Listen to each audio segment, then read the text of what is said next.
నమస్కారం. భారత స్వాతంత్ర దినోత్సవ సందర్భంగా విచ్చేసిన జిల్లా ప్రజలకు, ప్రజాప్రతినిధులకు, అధికారులకు, పాత్రికేయులకు, విద్యార్థులకు, యువతీ యువకులకు నా హృదయపూర్వక స్వాతంత్ర దినోత్సవ శుభాకాంక్షలు.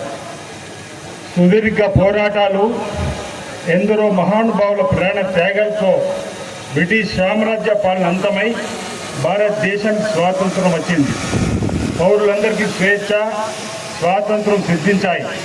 ఈ క్రమంలో రాష్ట్రంలో ప్రజాపాలన 2023 డిసెంబర్ 7వ తేదీ నుంచి కొనసాగుతూ ఉంది. ఇందులో భాగంగా ప్రజలకు మెరుగైన పాలన అందిస్తూనే సంక్షేమ పథకాలు అమలు చేస్తున్నాం. రాష్ట్రం వేగంగా అభివృద్ధి చెందేందుకు పక్కా ప్రణాళికతో ముందుకు వెళ్తున్నాం. ప్రజా ప్రభుత్వం ద్వారా రాజన్న సిరిసిల్ల జిల్లాలో అమలు చేస్తున్న సంక్షేమ అభివృద్ధి కార్యక్రమాలను క్లుప్తంగా మేము ముందుంచుతున్నాం.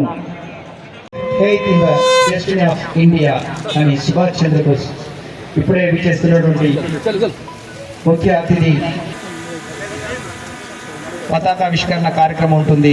జాతీయ పతాకావిష్కరణ కార్యక్రమం జరుగుతుంది. గౌరవనీయులు మాన్యులు